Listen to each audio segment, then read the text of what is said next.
Mau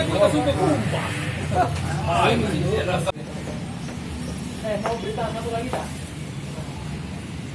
Dibuka penerimaan polisi. 5 menit lagi enggak ada? Lanjut.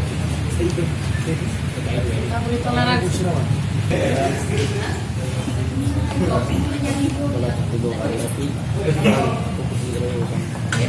Paling tersinggung ini lah ya. Sama sekali nggak bisa ditoleransi lagi omongannya. Bukan masalah itu, sebenarnya masalah ngajak dia cerai. Oh gitu. Saya ngajak. Kamu yang ngajak dia cerai? Nah, terus? Dia buat dia ngusir aku nyuruh pergi. Nah, terus?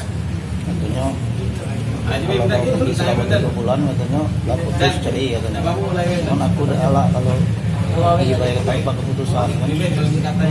Aku ngajak pengadilan ya salah. Disuruh menandatangani pernyataan. Lagi senang lagi dengan aku. Dia nggak mau juga. Tapi dia ngusir. Persiapannya. Ya, yang jangan sampai emosi saat. Ya, Fokus sekarang. Tapi kamu kasih wali kan lagi nanti kita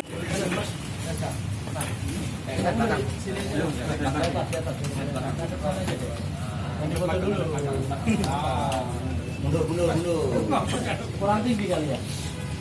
Naik ke atas lagi ke atasnya. Nah, ya.